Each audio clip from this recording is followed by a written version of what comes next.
Today I'm going to talk about national dietary guidelines and the new research available on carbohydrates and fat. I will also be briefly talking about sugar and fructose in diet. I will be reviewing 4 major trials that was recently published in the field of nutrition. If you look at nutritional research, it's like 6 blind men looking at an elephant. Most of the researchers looked at only one aspect of the nutrition and then tried to implement it in national guidelines. Therefore, sometimes we have ended up with the wrong dietary guidelines given to national public. If you look at the current Western diet, I would call it SAD. That's for Standard American Diet. What is SAD? It's mainly consists of sugar, refined flour, industrial oil, processed meat, and artificial drinks. Now, on top of a high sugar diet, we have got high fructose corn syrup, which is usually found in most of the soft drinks and fast food, which is either equally or bad or more worse than the sugar. If you look at the national guidelines, the UK guideline says eat 5 fruits and vegetables a day. Base your meals on starchy foods like potatoes, bread, rice, and pasta. Have some dairy or dairy alternatives such as soya drinks. Eat some beans, pulses, fish, eggs, meat, and other proteins. Choose unsaturated oils and spreads eaten in small amounts. Drink plenty of fluids. If you look at what evidence they have got it, for eating 5 fruits and vegetables a day, there are no solid research-based evidence for it. And if you look at base your meals on starchy food like potatoes, bread, rice, and pasta, again, there is no hard evidence. And then use a dairy alternative such as soya drinks, again, there is no hard scientific evidence for it. If you look at most of the guidelines, they are not based on hard clinical or research evidence. This is a summary of the UK guideline. If you look at this picture, you can see that it's a semi-skimmed milk, which has again got no clear evidence. If you look at the US guidelines, again, they are very similar. However, they have taken off the egg and the cholesterol consumption from their guidelines. They are no more in their guidelines. Now the question comes, how fat became public enemy number 1? I'll try to go back to the history and explain you how it came about.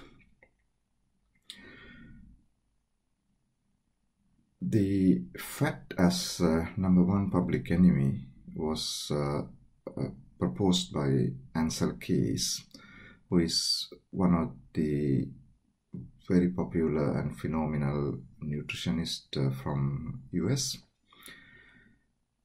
He did a study called 7-country study in 1957, which was the first multi-center, multinational nutritional study. He was a physiologist with a PhD in physiology. He initially looked at the obituaries. He observed the obituaries in 1940s in the US, where he could find that many people are dying from heart diseases, and there were lots of cardiac deaths and sudden deaths.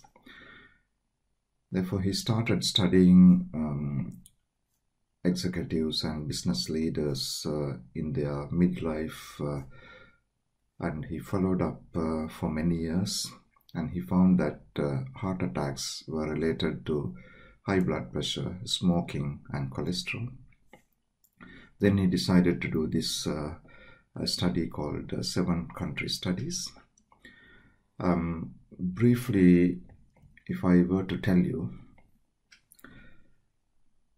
from that study, he literally proved that high-fat diet is associated with more heart attacks. I'll tell you in detail how it came about. So he really collected data from 22 countries. However, he only analyzed and published the data of 7 countries for various reasons. I don't think it is cheating in real scientific means, because in that period there were no computers, there were no communication, there was no internet, and traveling was so difficult. So getting the data from every country and transporting all his blood specimens and ECGs to US was not very easy. So he included the United States, Italy, Finland, Greece, the Netherlands, Japan, and 2 other former Yugoslavian nations, Croatia and Serbia. France and Germany were excluded. He has his own reasons for excluding France and West Germany mainly. However, if you see France, they were eating high-fat diet and there was low heart attacks. If you look at Finland, they were eating very, very high-fat diet and they had more heart attacks. So that group was included in the study. The France, where high-fat diet and low heart attacks were there, was excluded from that study. In Greece, in some parts of the country, 40% energy was from fat. However, they had very low heart attacks. This data was not included in his analysis. In Japan, they were eating very less fat, 10% energy from fat. However, they were low heart attacks. And they were eating more carbohydrates. They were included in the study. His critics say that in some countries after the World War II, the sugar consumption has exponentially increased, and that factor was not considered as a factor in causing heart attacks. Therefore, there are lots of criticism about this study where hand-picked countries were taken for that study and some countries were excluded. Therefore, the criticism is that he has his hypothesis and wanted to prove that hypothesis, and therefore he cherry-picked the countries where the data is supporting his hypothesis. However, if you look at his side of the story, he had all the reasons to select these countries and exclude some countries because of financial issues and issues about collecting data. However, at the same time of Ansel Keys' work, there's a professor from UK called John Yudkin who proved that the sugar was related to heart attacks. If you look at this data,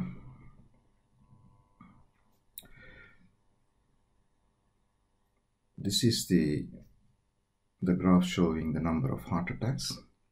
If you see from 1910 to 1950s and 60s, the number of heart attacks have started suddenly increasing from 1930s. And if you see the sugar consumption, this is the graph which shows the sugar consumption. This graph clearly tells you as the sugar consumption increases, the heart attacks also increases. If you see the 1940s, sugar consumption has come down and the number of heart attacks have also come down. Therefore, he clearly showed that sugar consumption was clearly associated with increasing heart attacks. However, Ansel Keys, his supporters and the sugar industry protested against him and heavily discouraged his work, and they criticized him, and they didn't want to accept his findings. And everyone was fixed with the theory of high fat and high number of heart attacks. It went to a level that Professor Yadkin's research was dismissed by the British Sugar Bureau as emotional assertions, and the World Sugar Research Organization described his book as science fiction. He was cornered and he was uninvited to international conferences. Whenever he organized conferences, they were cancelled at last minute, especially from pressure from the sponsor. One particular conference was cancelled under the pressure of Coca-Cola. When he contributed papers attacking sugar, the publications were omitted from the journals. Therefore, you can see that a fat theory was promoted and the sugar theory was discouraged. Now I would like to go on discussing quite important studies. There are 4 studies. One is the Pyridimate study, which was done in Spain. The PO study, ERIC study, which was done in US. And study on Bolivian Sinian tribe, which is another important study. If you look at the Mediterranean diet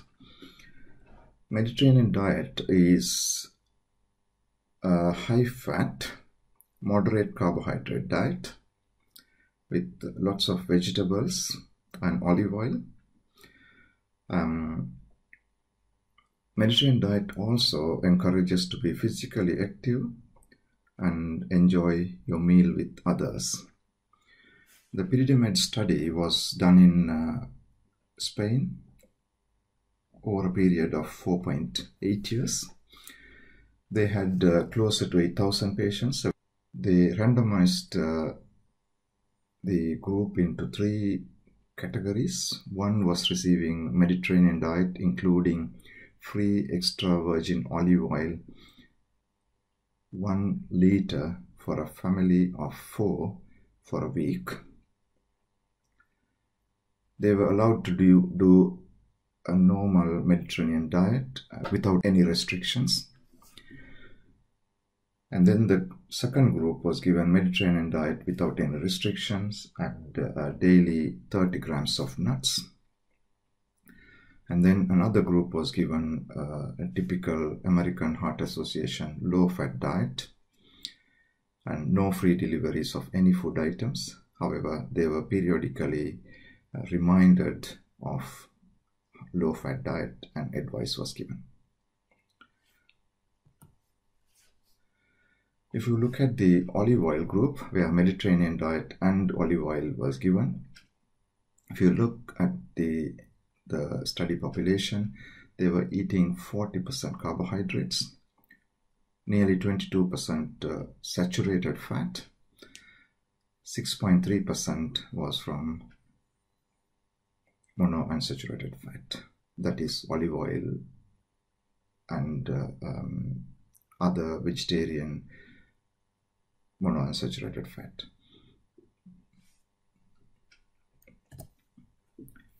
And then the nuts group had Mediterranean diet and nuts, where the carbohydrate was 38.2% with the monounsaturated fats 8.2%. However, they were still consuming quite a lot of saturated fat, 21.6%. If you look at the low-fat diet group, they were taking more carbohydrate, 42.5%, and less saturated fat, 19.2%. And the polyunsaturated fat was also low at 5.9% compared to other groups. This is what is happening with the low-fat diets. If you look at all the low-fat diet recommendations, and including national guidelines of UK and America, they ask you to reduce the saturated fat and replace it with carbohydrates. Therefore, you are increasing the carbohydrate intake and reducing the fat. I will try to explain you how it affects your cardiac risk. The outcome of the pyridimate study was that the group that was consuming a high-fat diet with olive oil had lower diastolic pressure, lower systolic pressure, including the people who were taking nuts. They had lower triglycerides compared to low-fat diet. They had lower LDL levels compared to low-fat diet. They had lower cholesterol levels and low BMI. Therefore, it shows us the Mediterranean diet with olive oil or nuts seems to be superior to the typical American Heart Association recommended low-fat diet in controlling blood pressure, triglyceride, LDL, and BMI. If you look at the overall outcome of the study, if you see that this is the control group and this is the study group of Mediterranean diet with extra virgin olive oil or nuts. If you look at the final outcome of the study, this data shows the control diet group had higher myocardial infarction, that means heart attacks, strokes, and death from cardiovascular causes compared to Mediterranean diet with olive oil or nuts. The total mortality was also lower for olive oil group compared to the control diet. The Mediterranean diet plus nuts group had intermediate level of mortality. Therefore, it clearly shows us, though the patients with olive oil group had higher saturated fat compared to the low-fat diet and were taking higher amount of monounsaturated fatty acids, they were having less cardiac deaths and strokes.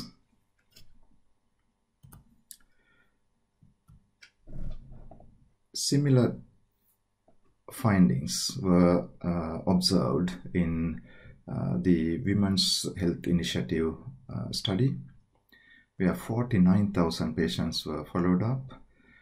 If you look at the low-fat diet versus normal diet, the low-fat diet did not reduce the number of cardiac deaths or heart attacks. Therefore, again, it reiterates that reducing the total fat intake does not seem to reduce your heart attacks. This is another very, very important study called PO study, Prospective Urban and Rural Epidemiological Study. It's one of the very well organized, well done studies in 17 countries. In some of the papers, they have included 18 countries, and now they are expanding the study for a bigger number of countries for follow-up. The data from PO study had 17 countries from high-income, middle-income, and low-income countries with 150,000 people. They were followed up for 5.5 years. This makes 825,000 person years. The dietary history was collected from validated food frequency questionnaires on macronutrients. They estimated the urinary sodium excretion, which was to assess your sodium intake. They also assessed your fruits and vegetable intake. I'm just going into their findings. the major important finding was, if you look at this data, the quantile 1 means you are taking the lower carbohydrates. Quantile 5 means you are taking the highest amount of carbohydrate. In quantile 5, people were taking more than 70% carbohydrate as their meal. In quantile 1, about 40% or below carbohydrates in their meals. If you look at the cardiovascular risk, major cardiovascular deaths, as your carbohydrate intake increases, your deaths from cardiovascular disease keeps increasing with an odd ratio of 1.27 for heart attacks. Look at the fat. This is low fat and this is high fat. If your graph is moving towards left side, that tells us it's towards benefit. That means when you are eating more fat, your heart attack risk seems to be coming down. If you look at the odds ratio for high fat diet, the odds ratio is 0.78, and if you look at the odds ratio for high carbohydrate diet, it is 1.27.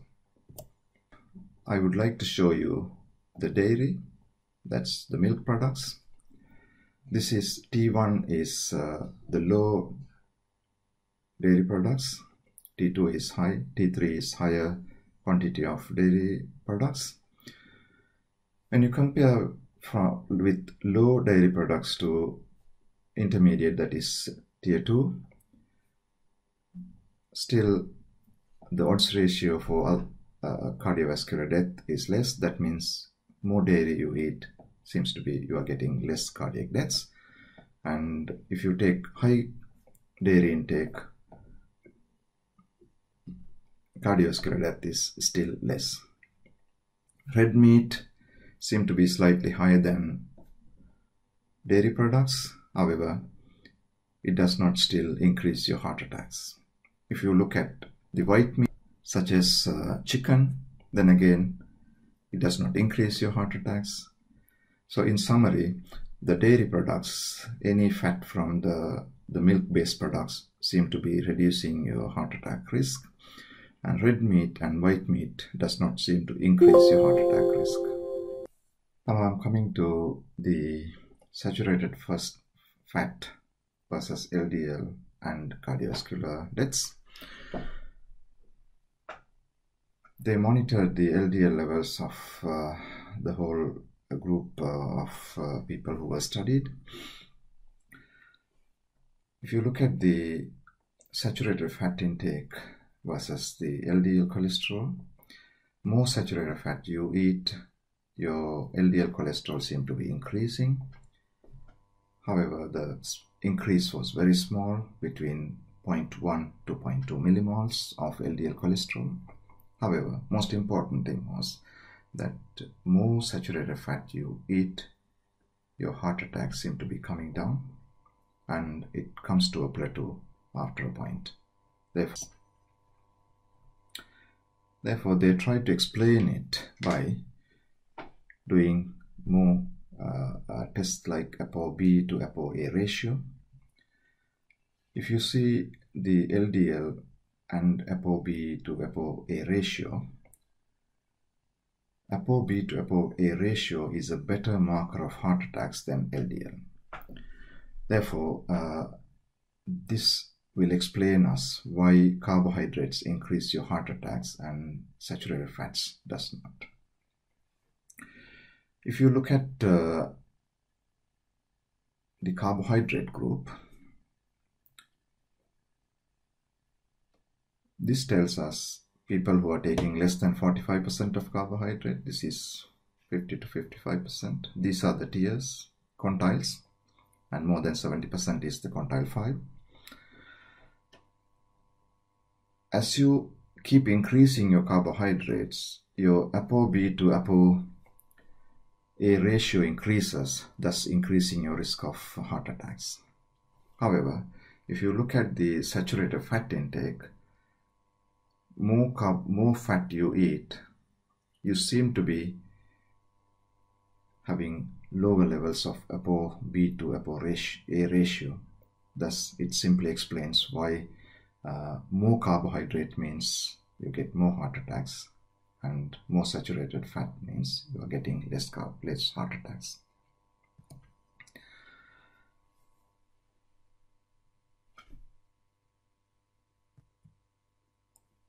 In summary, Pure Study trial documented 5,796 deaths and 4,784 major cardiovascular events. That means heart attacks and strokes. If you look at the hazard ratios for total mortality, when you compare the high carbohydrate intake and the low carbohydrate intake, for the group who are taking high carbohydrate intake has a hazard ratio of 1.28. If you are taking high fat compared to low fat, your hazard ratio is coming down to 0.77. That means the high fat intake reduces your risk of death. If you look at the saturated fat, again it reduces the risk of death. The monounsaturated fatty acid and the polyunsaturated fatty acid all reduces your risk of death. So this clearly shows carbohydrates have got an increased hazard ratio for death from cardiovascular diseases. Now I'm going to talk about eggs. The low part has got about 270 milligrams of cholesterol. If you just think and use your common sense, you would think that you should avoid the egg yolk because you are going to take more cholesterol. However, current studies show that consumption of eggs is not a risk factor for cardiovascular death in healthy people. The recommendation of restricting cholesterol and egg consumption in American Heart Association and Dietary Guidelines Advisory Committee of United States has been eliminated. So they don't ask you to restrict cholesterol from the food and from egg. There seem to be lots of reasons for that, which are not really understood. However, in egg, there is no data on how egg cholesterol is absorbed and it is regulated and metabolized. There seem to be some factors that reduce the absorption of cholesterol in the egg. To solve this mystery, we need good studies to look for how cholesterol is absorbed, how it is metabolized, what factors are preventing the cholesterol from the egg absorbed. And also there can be an element of gut microbiota which may be playing a part in absorption of cholesterol from your food.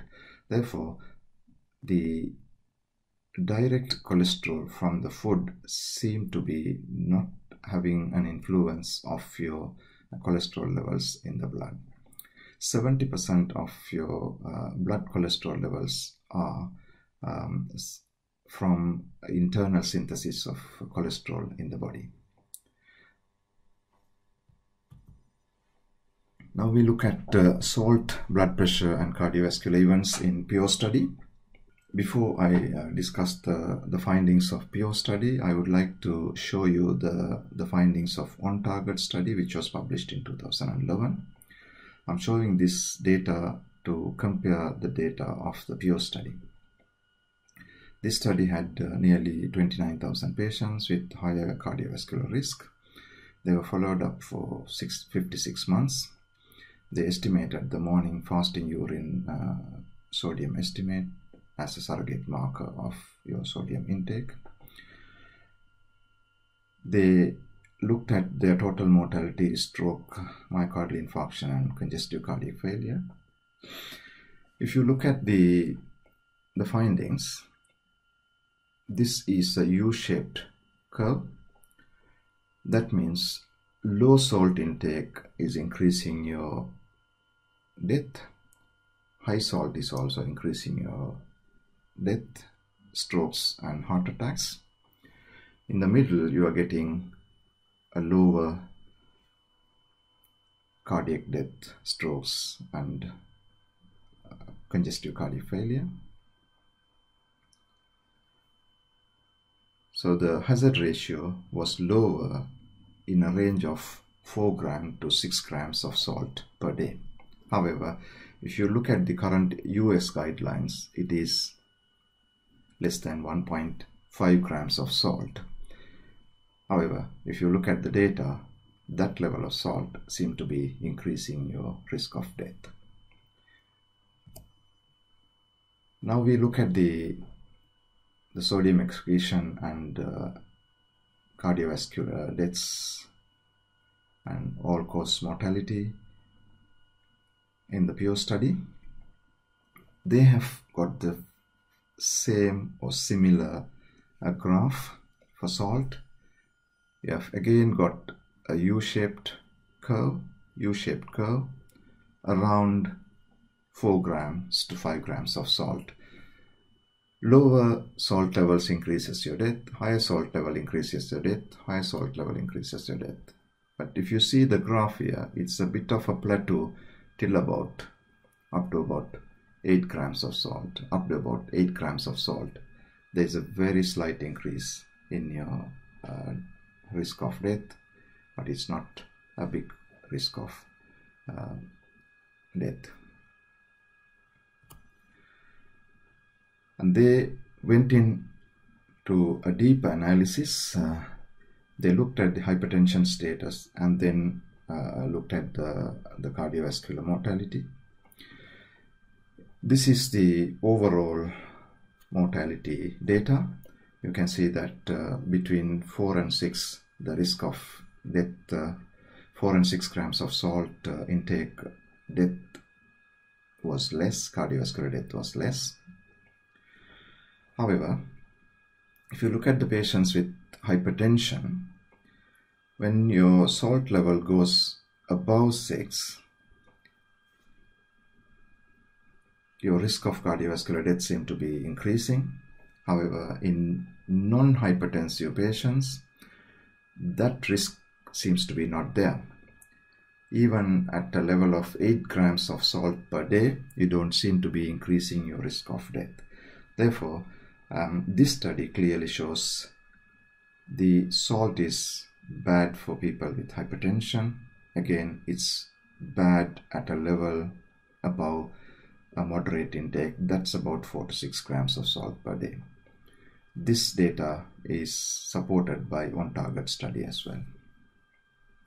And with regard to salt, I should tell you that lower salt does not only increase your cardiovascular death, it also increases your risk of infections. In some communities where there is very low salt diet, the risk of death from infections is very high with a very low life expectancy. Therefore, the European Society of Cardiology appointed a committee of 15 experts, and they published this paper in 2017, where they concluded that reducing high sodium intake to moderate intake levels may reduce cardiovascular death. They are insisting on moderate salt intake, that is below 5 grams, or 3 to 5 grams. They say moderate sodium intake of 3 to 5 grams is optimal. Considerable uncertainty about whether low sodium intake of less than 3 grams results in net clinical benefit. This needs definitive randomized controlled trials. And finally, they ask you to adopt a healthy dietary pattern rich in foods containing potassium, fruits, vegetables with moderate sodium intake. Now still with the PO study. This is about the fruit intake and total cardiovascular death. This study had low-income countries to high-income countries. There were some populations where fruit intake was less than 1 portion per month. Still, they had a neutral cardiovascular risk of 1, hazard ratio of 1. As you increase your fruit intake, your risk of cardiovascular death comes down and down and down.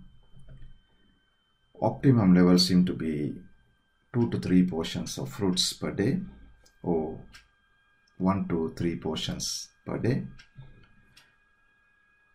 Any level of fruit intake seem to be beneficial. Vegetable intake and cardiovascular deaths. If you look at this data, the vegetable intake does not seem to be reducing your risk of heart attacks. However, it seems to be neutral.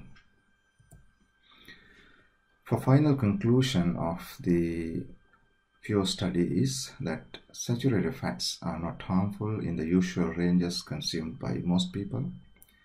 Monounsaturated fatty acid is protective, consistent with the Peridimet trial. Polyunsaturated fatty acid appear neutral. Carbohydrates over 50% of calories is harmful. Sodium intake in the moderate range of 3 to 5 grams is optimal. Fruits and legumes are positive and vegetables are likely to be neutral. I didn't show you the data on legumes. Legumes also have a lower hazard ratio for cardiovascular death. Now, this study, published by an American team, gave a different interpretation to their findings of carbohydrates. The criticism of this study is one of the authors were from the team of Ansel Keys' research study, and the study was done in the same university. They studied 4 provinces in USA. To remind you, the PO study and the ERIC study are both not randomized control trials. They are epidemiological studies, they are observational studies. The Peridimet study, which was done in Spain with olive oil and Mediterranean diet, is a proper randomized control trial. Therefore, the data should be interpreted in that way. The ERIC study was done only in USA, and the PO study was done all over the world in 17 countries.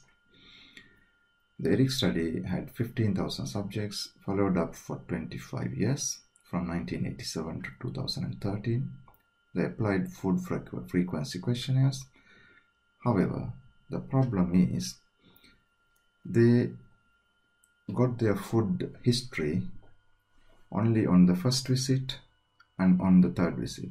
That means over 25 years, they got the food frequency questionnaire only on 2 occasions. That's also on the early part of the study.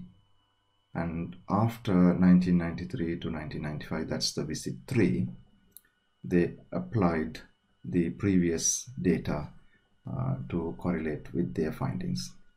After visit 3, cumulative carbohydrate intake from previous visits were used. They looked at all-cause mortality, not the cardiovascular death alone. They had 6,283 deaths during 25 years. They defined low carbohydrate diet as less than 37% energy from carbohydrate. If you look at people who are now currently practicing low carbohydrate, high fat diet, they eat very, very low carbohydrate, not 37%. It may be around 10% if you really look at their diets.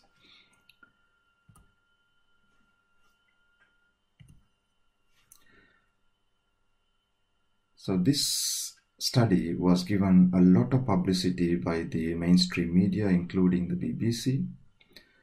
So this is from the BBC Online. They said low carb diets could shorten life, study suggests. That was the big headline. How did they show this? They showed that low carbohydrate has higher death rate, high carbohydrate has higher death rate, and moderate carbohydrate has a lower death rate. However, if you look at the pure study, in pure study what they found was low carb means this area. Moderate carb is this area, about 50% carbohydrate. If you look at the Asians or any Asian country or African country, they are in this range because they eat about 70% or more carbohydrates. Certainly, no wonder there are more heart attacks in Asian countries. This may easily correlate with your carbohydrate intake. However, the findings of Eric's study clearly showed that a moderate carbohydrate diet reduces your cardiac risk. This low carb diet increases your risk of death is questionable, and I will come back to that and try to explain. If you had looked at the BBC News, they give a lot of prominence and they try to tell you if you eat low carbohydrates, you are more likely to die, and if you eat moderate carbohydrate, your life could be increased by 33 years, which was wrong, and I would explain that later.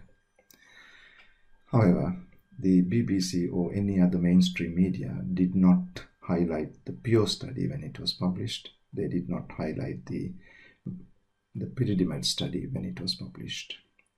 This was a sensational story. This was as if they were trying to reinforce you that low fat, high carb diet is the best. However, if you look at this graph, you can see that this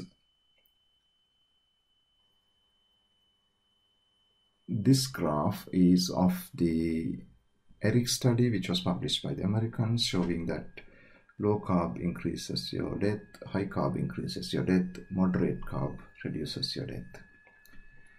And this blue part is the pure study. So both graphs have been superimposed. If you look at the pure study, this is what their carbohydrate, the lowest level was about 40%. That is, I would call it moderate. And then they had up to about 80% carbohydrate. So if you see both graphs, they are telling you the same story. A moderate carbohydrate diet seems to be reducing the death, and high carbohydrate diet seems to be increasing your risk of death. However, if you just look at the Eric study, that also going to tell you a lowest carbohydrate diet may be increasing your death. And they also showed that if you replace your carbohydrate with a plant-based high-fat diet, the death rate seemed to be coming down. This is from the meta-analysis of the same group in the same paper.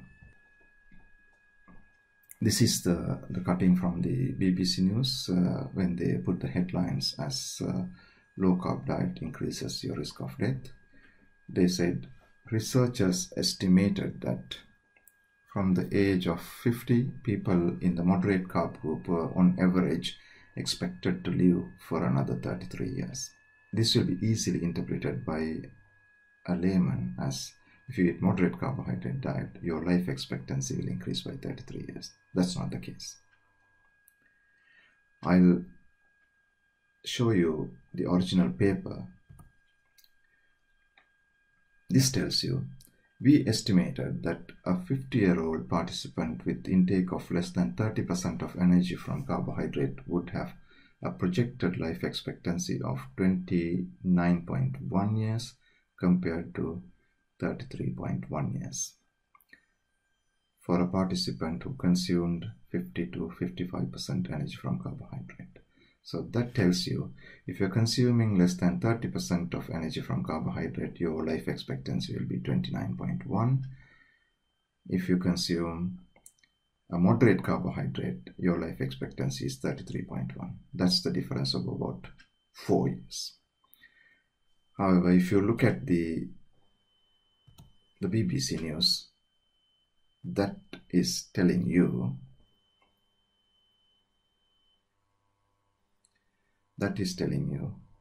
researchers estimated that from the age of 50, people in the moderate carb group were on average expected to live another 33 years. That's clearly wrong.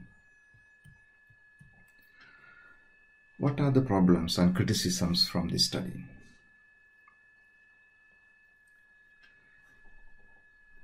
This ERIC study comes from the same Harvard Medical School where Naser worked. One of the authors is a team member of 7-country study.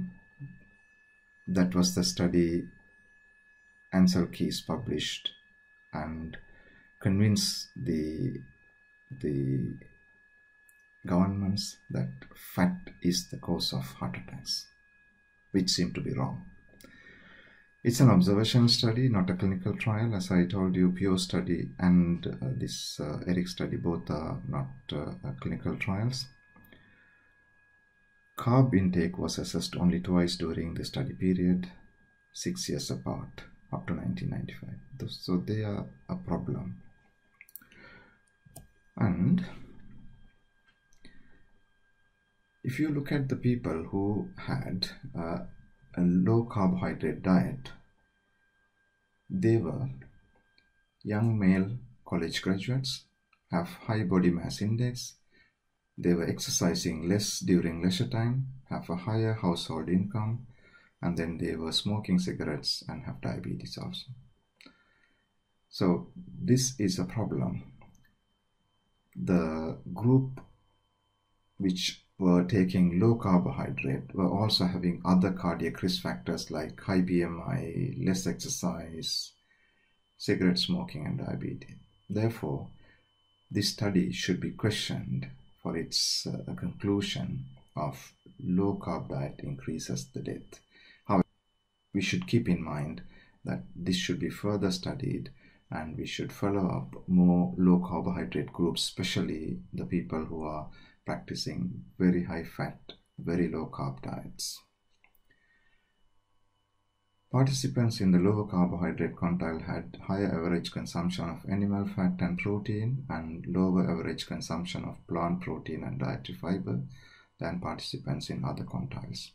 Here you should remember that you should have moderation in everything. Diet and dietary fiber is a very, very important factor. Now, if you are a carbohydrate fan, and if you would like to eat carbohydrate, and still there is another study which supports this theory.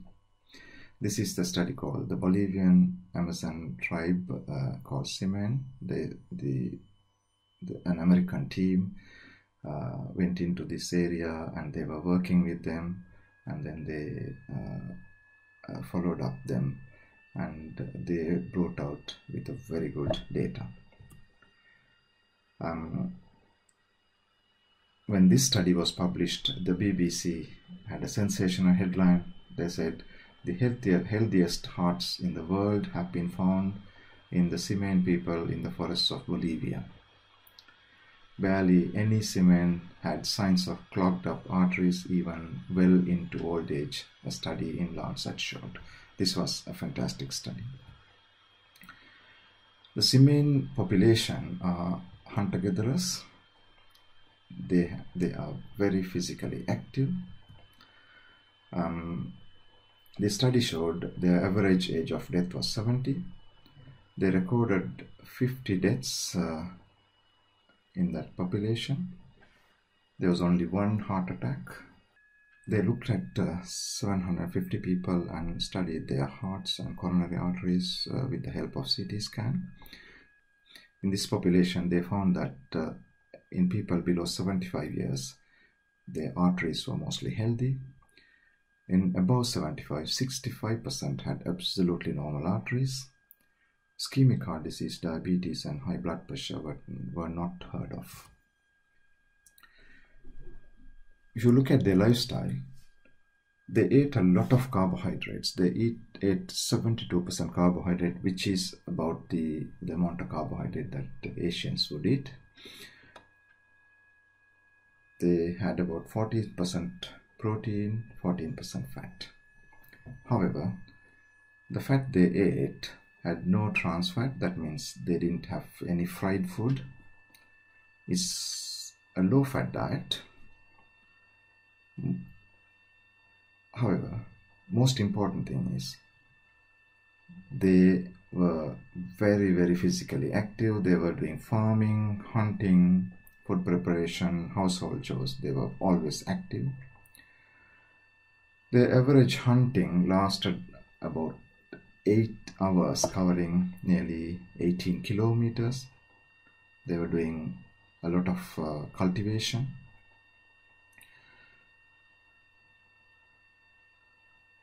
Men and women spend a mean of 6 to 7 hours and 4 to 6 hours per day engaging in physical activity respectively.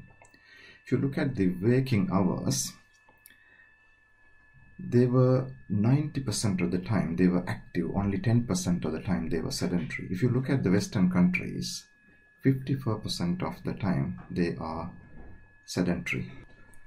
Therefore, what this study tells you is that even if you take high carbohydrates up to about 72% or 80%, if you are physically active and if you don't fry and if you don't smoke, you can still have a healthy heart and disease-free life.